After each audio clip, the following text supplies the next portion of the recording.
আসসালামু আলাইকুম, সবাই কেমন আছেন? আলমস ব্লগ ব্যাচেলর লাইফের পক্ষ থেকে আরেকটি ভিডিও নিয়ে আপনাদের সাথে হাজির হয়েছি। তো আজকের রেসিপি হচ্ছে আমার আলুর দম। আর এই আলুর দমটাকে তিনভাবে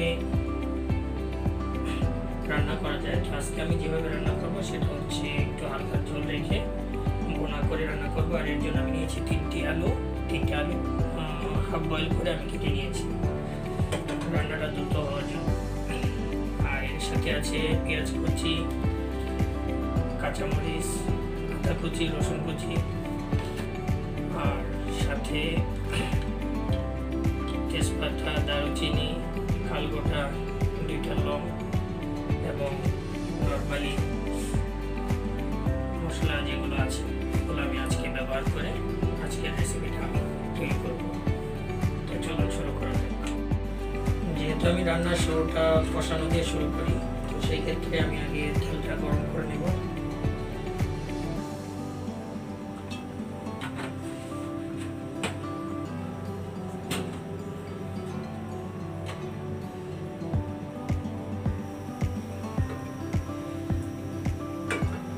তেলটা গরম হয়ে গেলেই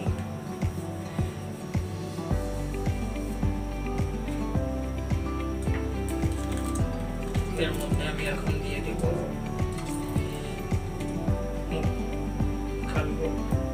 দারুচিনি গোটা এবং তেজপাতা।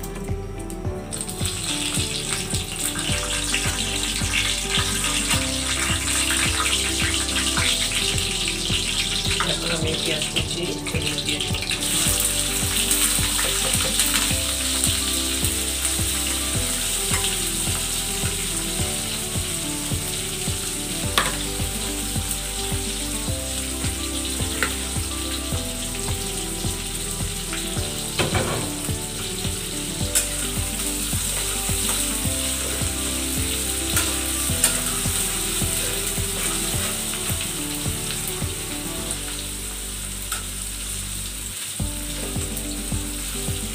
এখানে পেঁয়াজের সাথে আদা কুচি, রসুন কুচি করে দিয়েছি একই সাথে। এটা একটা ভিন্ন ধরনের রেসিপি, সেই কারণে এটার স্বাদটা একটু অন্যরকম।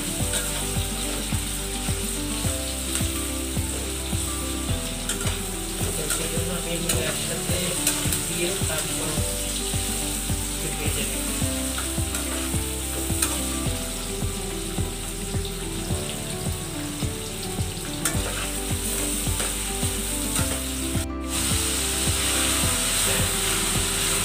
পেঁয়াজগুলো যেন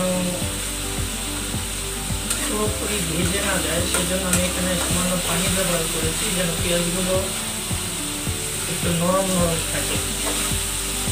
তাহলে আলুর দমের সাথে পেঁয়াজগুলো যখন মিশে যাবে তখন খাবারের স্বাদটাই অন্যরকম ভাবে চলে আসে।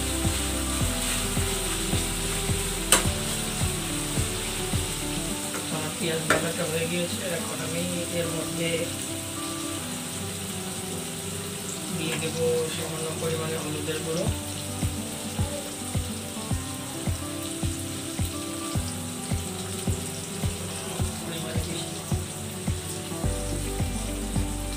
সামান্য মরিচের গুঁড়ো, গরম মশলা,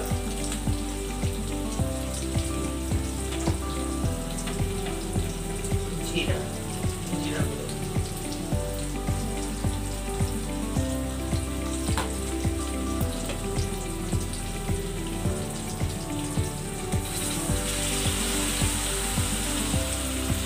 একটু পানি ব্যবহার করলাম মশলাগুলো মিক্স করা।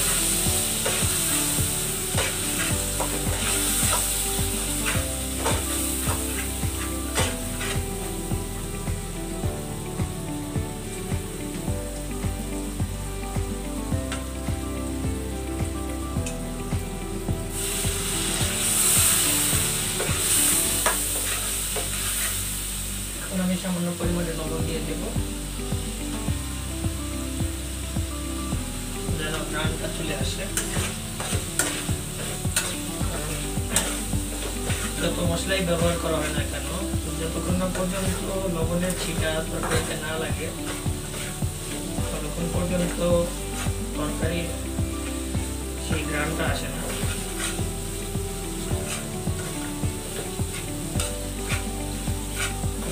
ভালোভাবে নেড়ে নিব যেন এটা না লেগে যায়। যেহেতু আমি আলুর দমটাকে পোকা করবো, সেক্ষেত্রে পেঁয়াজটাকে ভালোভাবে কষিয়ে নিতে হবে।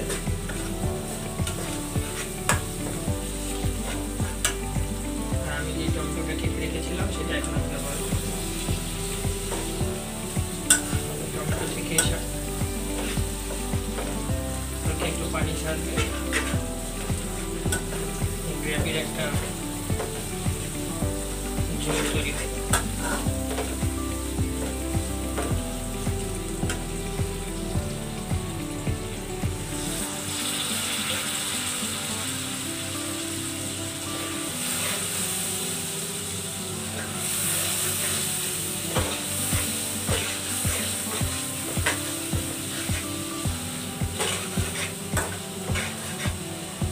আলুর দমটা রান্না করার জন্য খুব বেশি সময়ের প্রয়োজন নেই, তবে জাস্ট পেঁয়াজটাকে একটু ভালোভাবে কষিয়ে এবং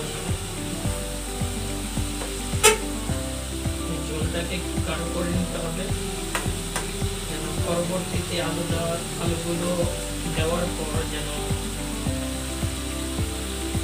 অতিরিক্ত কোনো পানি ব্যবহার করতে না হয়।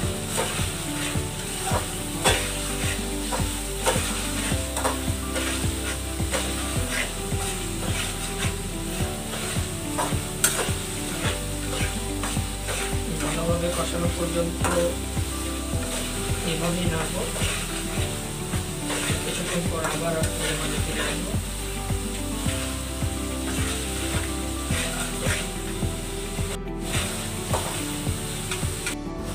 আমার পেঁয়াজের গ্রেভিটা হয়ে গিয়েছে। এখানে আমি কিছুক্ষণ পর হালকা করে পানি ব্যবহার করেছি যেন সম্পূর্ণভাবে মশলাটা পুরো মিক্স হয়ে যায়। এখন আমি আলুগুলো দিয়ে দেব।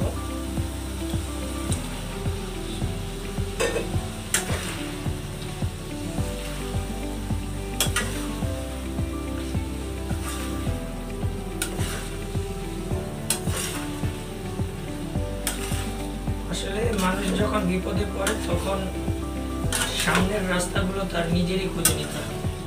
ঠিক এমনটাই আমরা যারা ব্যাচেলর আছি এবং নিজের মাতৃভূমি ছেড়ে দেশের বাইরে আছি, তাদেরকে রান্না না জানা থাকলেও রান্না শিখে নিতে হয়। এটা শেখা হয়ে যায়। তবে আলহামদুলিল্লাহ আমি আগে থেকেই আম্মুর কাছ থেকে রান্নাটা শিখে নিয়েছিলাম, যার জন্য লাইফে কোথাও একা থাকলেও নিজের রান্নাটা নিজে করে খেতে পারি।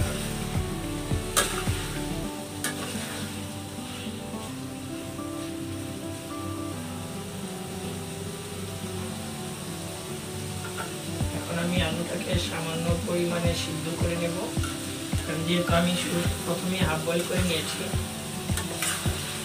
তো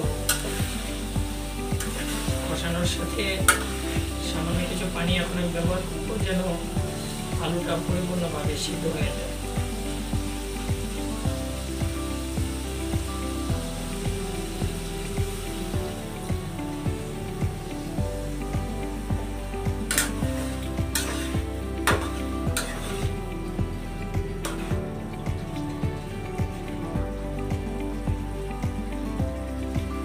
আলুগুলো কষানো পর্যন্ত 5 মিনিটের জন্য আমি ঢাকনা দিয়ে ঢেকে দেব।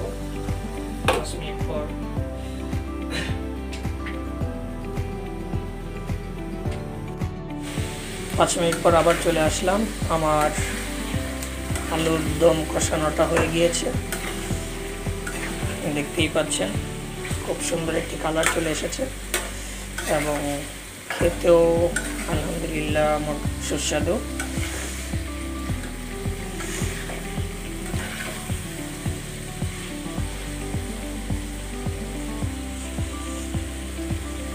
তো আমার ভিডিওটি শেষ পর্যন্ত দেখার জন্য সকলকে আন্তরিক শুভেচ্ছা ও অভিনন্দন এই আশা ব্যক্ত করে পরবর্তী ভিডিও দেখার আমন্ত্রণ জানিয়ে আজকের ভিডিওটি এখানে শেষ করছি। আসসালামু আলাইকুম।